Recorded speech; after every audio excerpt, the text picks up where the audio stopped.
Hello everyone. Today our topic is area of standard 8th. Now let's begin with area. We know that if side of closed polygon are given in the unit like centimeter, meter, kilometer, then their area are in the units square centimeter, square meter and square kilometer respectively.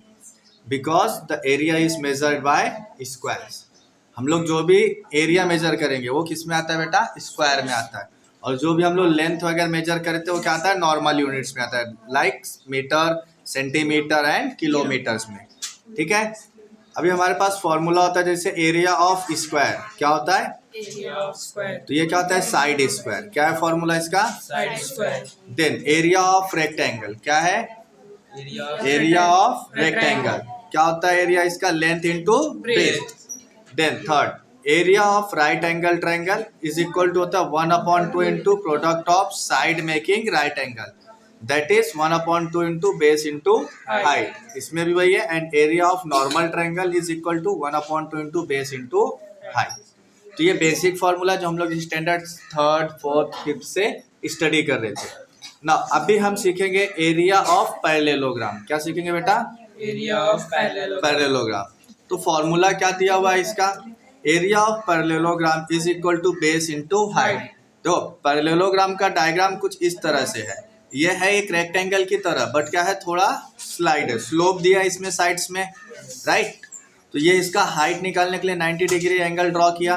और जो part यहाँ से इतना, ये देखो ये वाला part यहाँ से अगर हम कट करके इस साइड लाके अटैच करते तो ये देखो ये बन जाता है ना हमारा रेक्टेंगल वापस से, है ना। तो रेक्टेंगल का एरिया क्या होता है? Length into breath. क्या होता है? Length into breadth. Therefore area of parallelogram is also base into height. ये यही हो जाता है। ठीक है। जैसे लेंथ इंटू ब्रेथ है वैसे इसमें इसको क्या दे दिया? हाइट दे दिया है। और इसे क्या दे दिया गया है? बेस। सिर्फ नेम चेंज किया है। Okay, understood formula? इजी है। अब इसी के बेस पे हमारा जो एक्सरसाइज है 15.1 दिया गया है। उससे पहले हम एक सॉल्व एग्जांपल देख लेते हैं। If base of parallelogram is 8 centimetre and height is 5 centimetre then find its area. तो एरिया ऑफ पैरेललोग्राम का फॉर्मूला लिखेंगे base into height. And base क्या था बेटा? 8, तो 8 इंटू हाइट कितना था? 5। 8 5 जा 40। So 40 square centimetre is the our answer. Understood? देखो इसमें जो हमारा साइड्स वगैरह दिया हुआ था वो सेंटीमीटर में दिया था, और हमें जो एरिया निकल के आया वो किस में आया? स्क्वायर सेंटीमीटर में। किस में आया बेटा? स्क्वायर तो सेंटीमीटर। ये यूनिट हमें क्या करना है? ध्यान देना है। Okay, then if the area of a parallelogram is 112 square centimeter and the base is 10 centimeter then find the height। अब इसमें थोड़ा ट्विस्ट कर दिया क्वेश्चन में। ट्विस्ट ये किया है कि पैरेललोग्राम का area already given is equal to base का वैल्यू 10 है इंटू हाइट। हाइट का वैल्यू नहीं दिया गया। तो देखो हाइट के साथ 10 का क्या यहाँ पर मल्टीप्लाई, अपोजिट इक्वल टू क्या अपोजिट साइड जाएगा तो क्या हो जाएगा? डिवाइड। तो 112/10। वैसे हम 10 से डिवाइड करेंगे तो कितना आ जाएगा? 11.2 सेंटीमीटर। क्या आएगा? सेंटीमीटर। बिकॉज हम इसमें एरिया नहीं निकाल रहे हैं। क्या निकालना है हम लोगों ने यहाँ पर? हाइट। हाइट। क्या निकालना है बेटा? Height. Are you understanding? Now question number first of 15.1। What is question? If a parallelogram if the base of parallelogram is 18 centimeter and its height is 11 centimeter then find its area। Very simple है, first solve example के जैसा है। 18 into 11 कर देंगे, answer मिल जाएगा। तो देखते हैं हम लोगों ने सॉल्यूशन किया हुआ है ऑलरेडी। क्या किया है देखते हैं।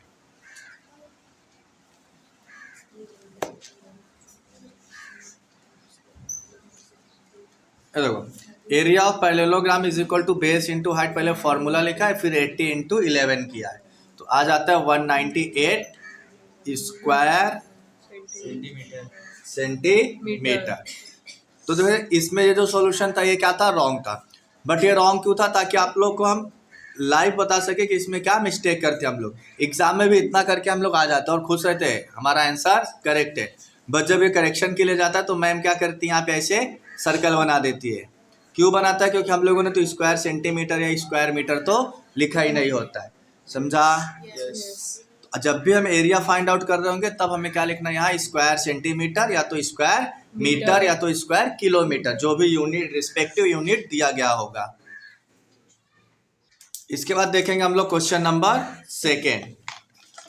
क्वेश्चन नंबर सेकेंड में क्या दिया गया है हमारे पास, if area of a parallelogram is 29.6 square centimetre and its base is 8 centimetre, find its height. ये same to same question number second के जैसा दिया है क्वेश्चन, बस वैल्यूज चेंज है। तो हम पहले फॉर्मूला लगाएंगे एरिया ऑफ पैरेललोग्राम का। So area of parallelogram is equal to base into height.